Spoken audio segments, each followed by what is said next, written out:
Hi, welcome to Good English. One major problem that English learners face is that they take a long time to reply. They also pause a lot while speaking. What they actually speak might be right or at least okay enough, but the long pauses, trust me, they're so boring. This happens because before they actually speak, they first think in their first language and then mentally translate into English, and after that, speak it out. So that's a long process, right? And that's what causes the delay in replying or the long pauses. The problem of thinking in your mother tongue and then translating into English is that you don't really sound correct or natural enough because every language's grammar and sentence structure is different. So, what's the solution? How do we get out of this problem? It's simple. Train your brain to think in English. Yes, that's it. Train your brain to think in English. Now, how do you think in English? Thinking in English is a skill, and like all other skills, this too can be practiced and developed and mastered.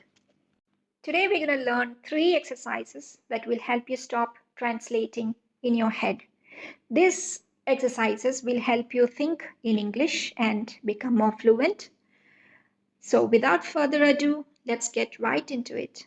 To train your brain to think in English, the number one technique to be followed is by naming objects around you in English.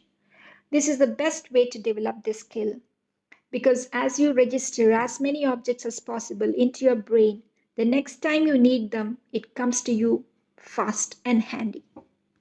For example, when you get up in the morning, start naming objects that you see around you: newspaper, neighbor, bicycle, plants, coffee, television, whatever.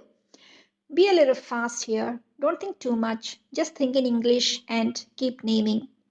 If you don't know the name of something, Google it up and feed it in your brain so that it registers. During the course of the day, continue this practice of thinking of individual English words for everything that you see, hear, or do. When you go to office, it should be words and words, files, colleagues, meeting, conference. When it's lunchtime, again words. Think of sandwich, juice, vegetables, meat, cutlery, etc.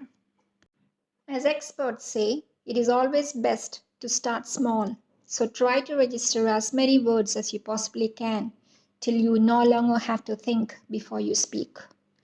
Try this for a few days and you will really see a big difference in your fluency.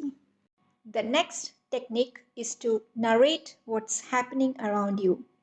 All through the day, make sentences about what's happening around you. You could do this anywhere, while you're waiting for the bus, in the library, in the park, at home, anytime, anywhere. Let's say you're sitting in the park, watch around what's happening and begin narrating mentally in English.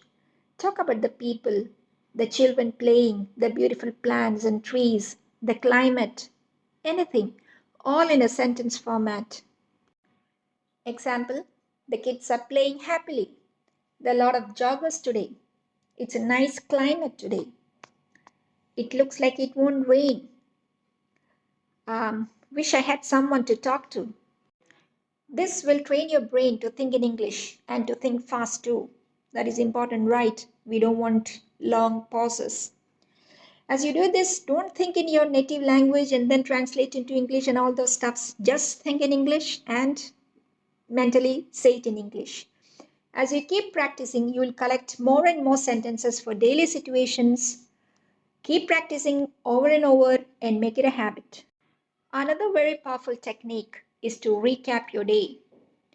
This is an exercise that has to be done at the end of the day. You could do it on bed just before going to sleep. So, how do you do it? Imagine a friend sitting in front of you and narrate to him or her all what happened today. Easy, right? Yeah, it is easy. And don't worry if you fall asleep. I'll give you a few examples. I had an interview today. The interview went fine. I met a classmate of mine. We had a good time together. I couldn't get the bus on time, but I somehow managed. The food I had for lunch was awesome. I had from so and so hotel. So, like this, keep practicing these three exercises, and over time, you'll find yourself thinking in English and speaking more fluently.